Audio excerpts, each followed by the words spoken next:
So the cam gear on these engines are all a fiber gear. It's not steel. This one looks to be in real good shape. So now we're skipping around just a little bit. We're going to go back to the exhaust side of the engine, and we're going to go ahead and take out our exhaust valves and springs. I got an old-timey flathead valve spring compressor. They do make an overhead for these, but this one makes it to where if you didn't want to take the head off of the engine, you know, you could still get these out, or didn't have room to get in the overhead compressor. So it's just kind of rest on the shelf. And these things are probably going to be pretty difficult to get out from them sitting in one place for so long. This valve right here is not even making contact. Try to lift it up a little bit. So I'm just going to take a hammer, try to shock it. Yeah, it's just slipping right off.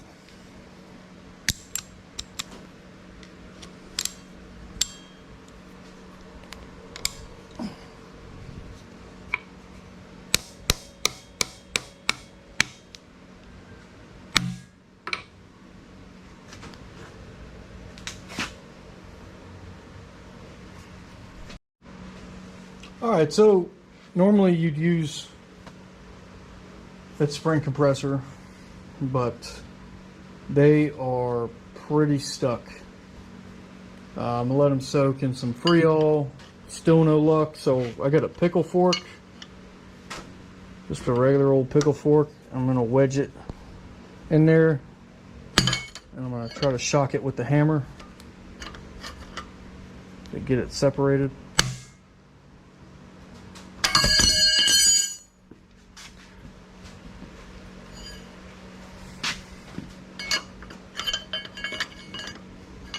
And I had to modify this pickle fork for something else, and now it's a little too big for this job.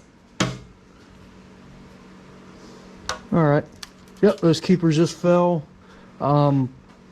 Try to use a magnet or a pick and save these. These are the original rotator style valves, which I'm going to try to find some new old stock ones. These are not going to get reused.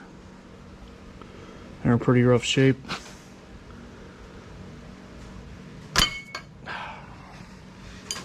Everything wants to fight me while the camera's going.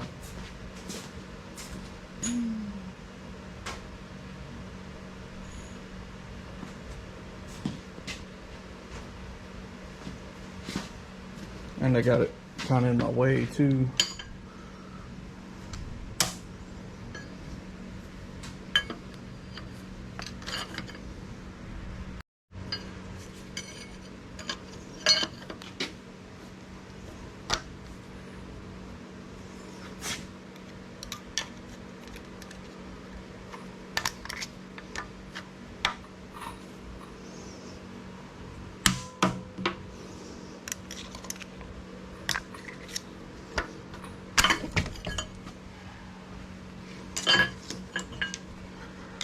This one's being a pain because it's got some lift on the camshaft, and we can't turn the engine right now, so we might have to come back to this one.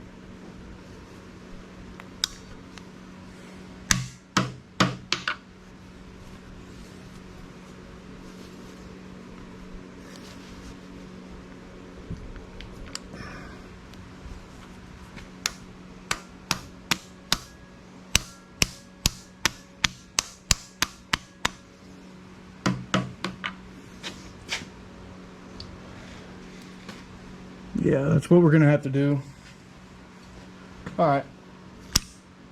Hopefully this next one will work.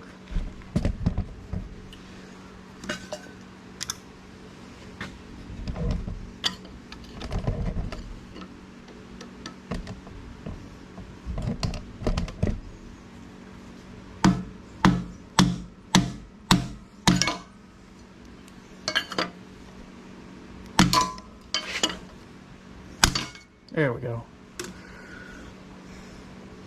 It's a little bit uncontrolled, but I got new with these rotor. I got both styles, the rotary and the fixed.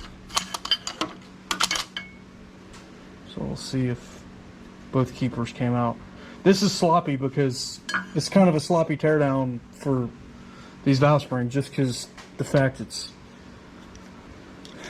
seized up. It's normally not this difficult. Here's the number 4 exhaust valve. You can see already some pretty good wear on it already, and we'll go over it later when we do more of our in-depth inspection, but they're getting replaced. So, all right, I just got a couple more to do and check in with you. All right, we're just gonna push up and pull out on the valve spring. Valve spring and your valve spring, forgot what that's called. And here you can see our lifters, our tappets.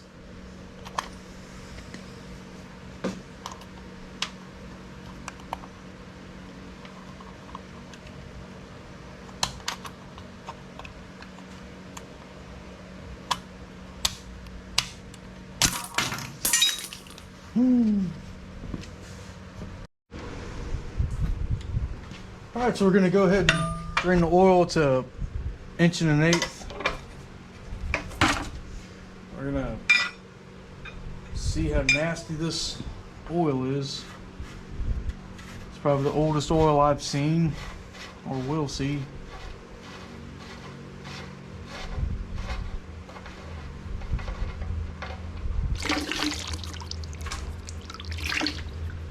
Well, wouldn't be me if I didn't make a mess, right? I even went an extra step and put a pan down.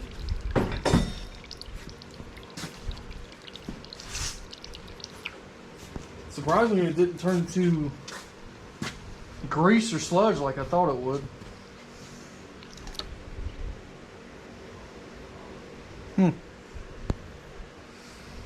Cool. I'm gonna let this drain for a few minutes and go ahead and flip it upside down, take the oil pan out, take the crankshaft out, pistons, rods, and then camshaft. Alright, made a huge mess flipping it over. Had some coolant left over and some oil, but got all the oil pan bolts off, so let's take a peek inside.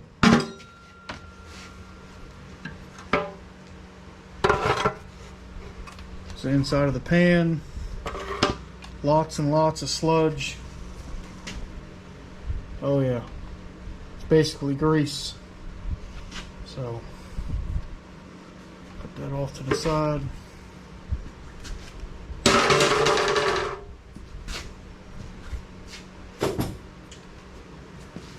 All right, so here is our rotating assembly.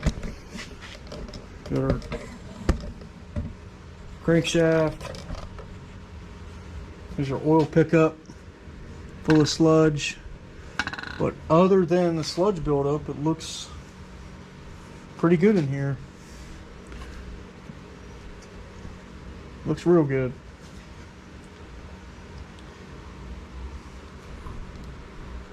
First impression of the bottom end is positive. Alright, so I'm gonna go ahead and get set up. We're gonna take the oil pickup off and then start taking our connecting rods and pistons out.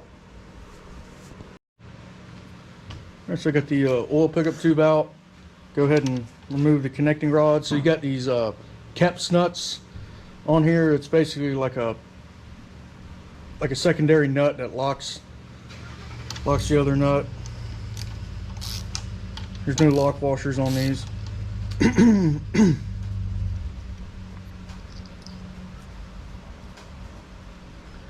So here you can see what they look like. Important to not lose those. Sometimes you can't find them.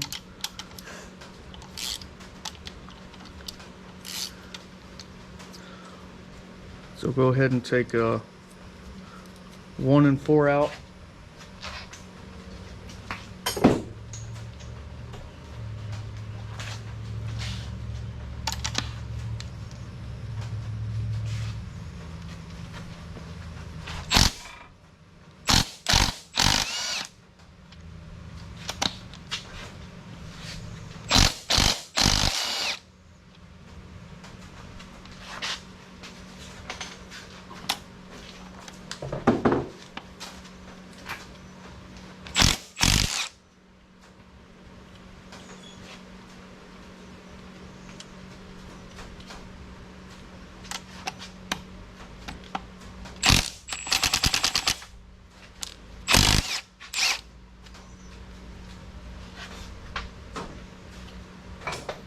All right, so we're going to knock the cap loose.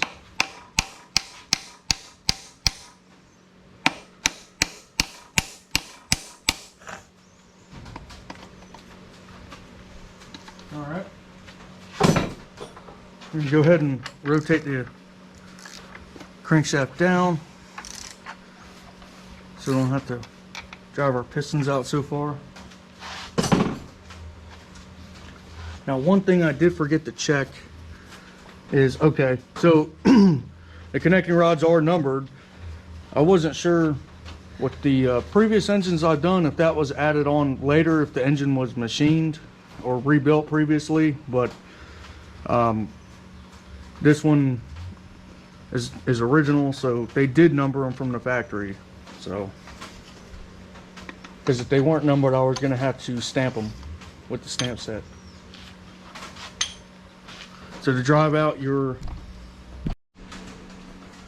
well, my tripod just broke, but got another mount.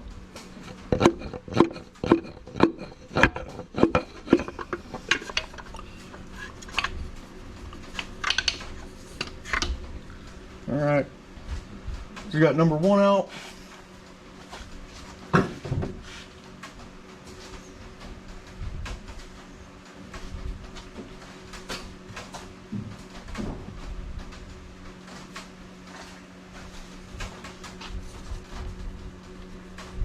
There's the connecting rod bearing, just kind of stuck to the crank pin.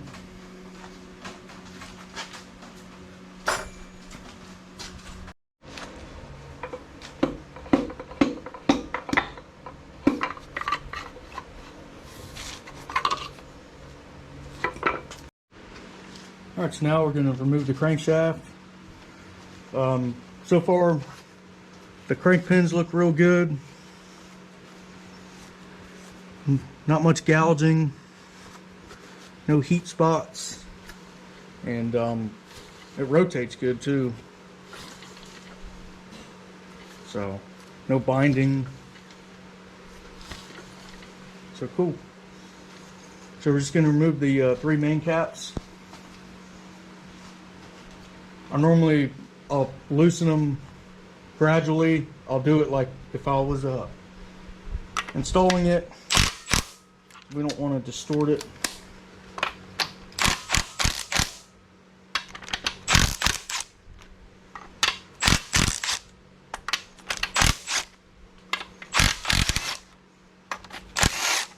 There we go.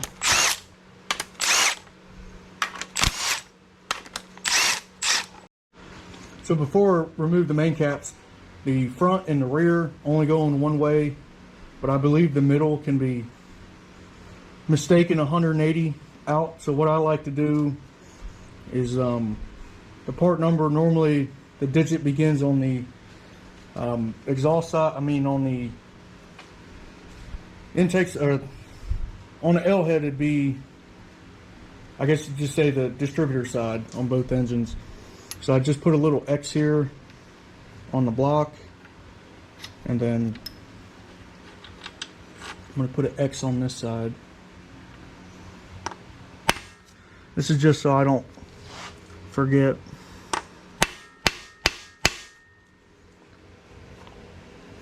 Yeah, there you go. You can barely see it, but it's there.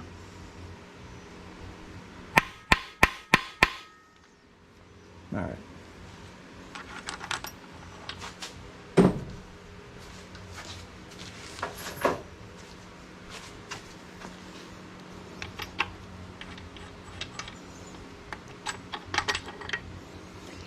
Ooh, that's a real nice looking journal.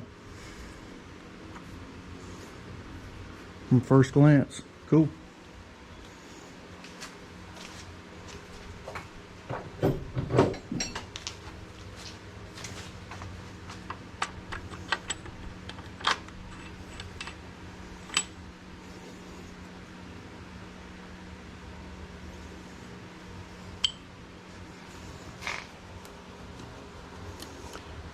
In the rear, I'm probably going to have to move some of this gasket to get it out, or use the hammer.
There we go.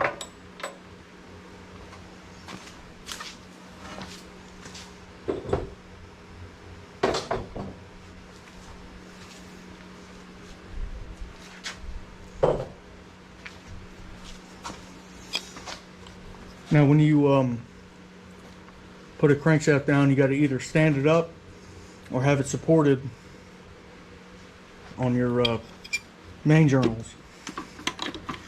And I got a little setup that I'll show you.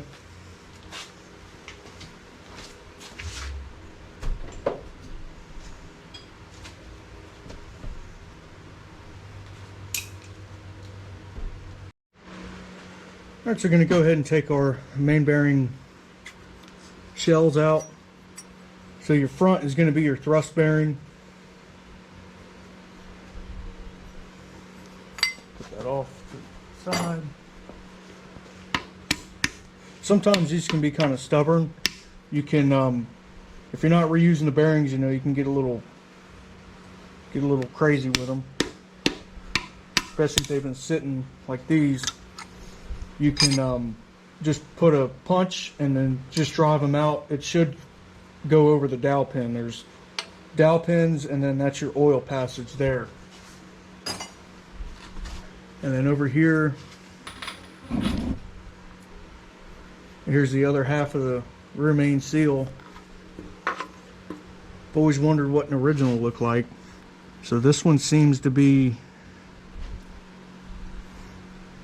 like neoprene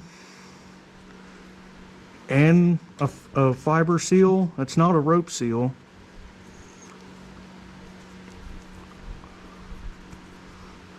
Oh, it's got a metal backing to it. Yeah, that's a neoprene seal. I mean, it could have been replaced, but who knows.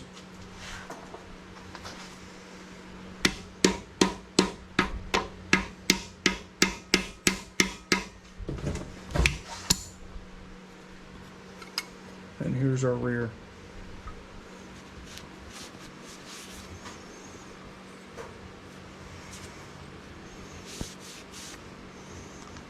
We'll do there's going to be a whole nother video on inspection, but first glance, main bearings look pretty good, along with the crank. All right, so the last thing to do, we're going to pull the camshaft out,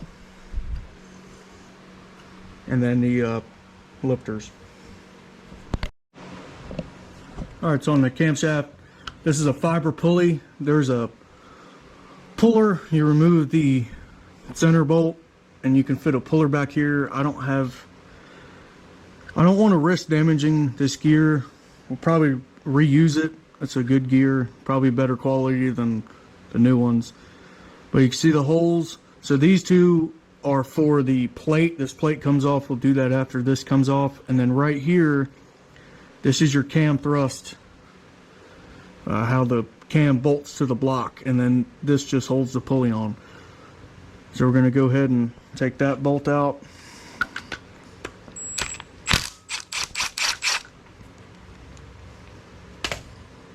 Put that up here. And I think it's just one. Oh, no, there's the other one. So you just got to turn the gear to get that one and then turn it over this way.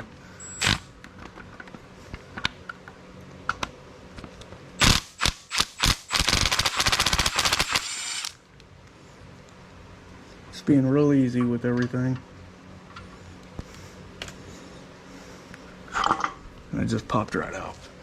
I don't want to go ahead and put it back in. I don't want to score anything. There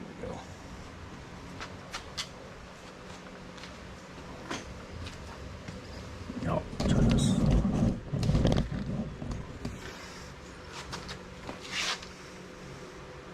So just grab the back of the cam and help walk it out.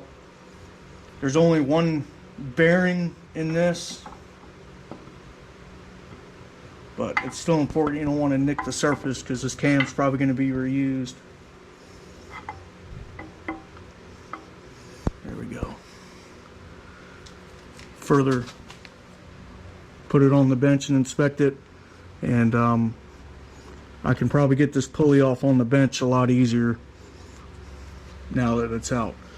So if you wanted to do it that way, so you don't risk destroying the gear, that's what I recommend. And then just like the crankshaft, you want to stand it up or support it on all the journals. So now we're going to get the plate off, and then we're going to take our oil sprayer out. A lot of people forget about this plate, that this plate comes off. And there's a gasket behind there. You can have some phantom oil leaks because of this, forgetting this plate.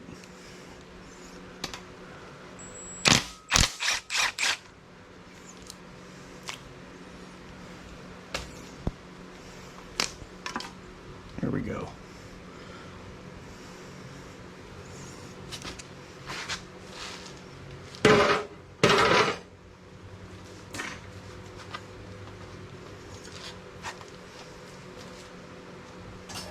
I think it's a 1/2 inch. Nope, 7/16.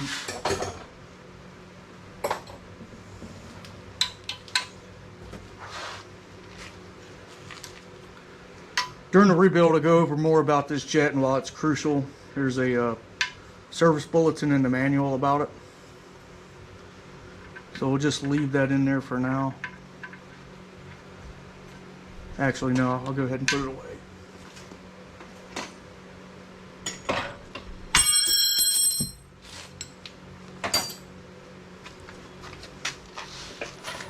So all we got left to do for the pretty much the main disassembly is to take the tappets out. So just push them up and then grab them and not drop them. We're going to make sure these stay organized.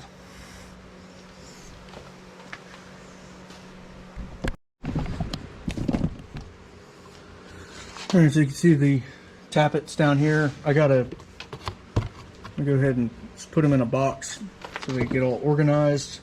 It's kind of a low dollar lifter organizer. On the F heads, only the exhaust valves, the exhaust tappets have adjustment. So here's an intake. So there's no adjustment because your adjustment's up top.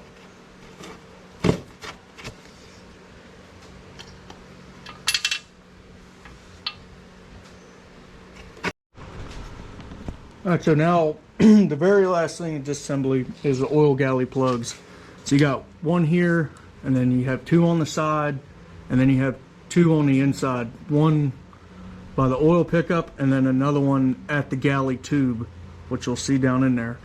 So to get this front galley plug out, it's 5/16 square, so you can't use a ratchet or anything, so you got to get a piece of 5/16 key stock to put in there, and just use a crescent wrench, or if you have a pair of square drive, which you know not a lot of people do, including me, because normally most things are 1/4, 3/8, or 1/2 inch that you can use square drive your ratchet with. But yep, there we go. So it's important all these go back during reassembly, because you'll have no oil pressure and you'll have a big mess.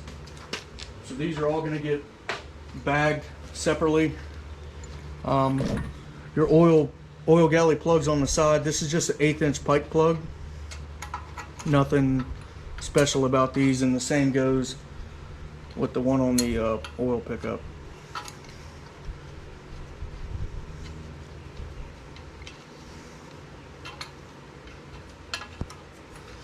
And this plug has the rear oil galley plug has a hole drilled in it for the throttle linkage spring. So make sure when we go to put that back that the one with the hole.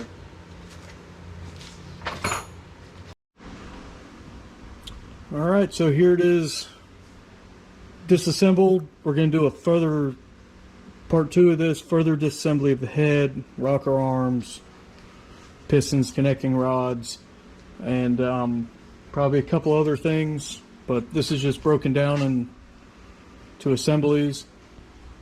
So here's my crankshaft stand. It's got some 2x4s I notched. It's nice and solid. It's got support on all 3 main journals. So it's going to get cleaned, mic'd. There's going to be a lot of measuring, miking, and stuff like that. I'm going to film all that, show you all how to do it. This is just some of the parts I have stashed away. So then here's the bare block. So I'm going to get this thing fully degreased, pressure washed, clean out the oil galleys, all that good stuff. Then start the video off by doing a block inspection. We're going to be measuring the cylinders, checking valve seats, valve guides, or main bearing cap clearances and all that good stuff. So alright, appreciate y'all watching. If you have any questions about these, just leave a comment below or drop me a line on the website, Southern Jeep and 4x4. Thanks.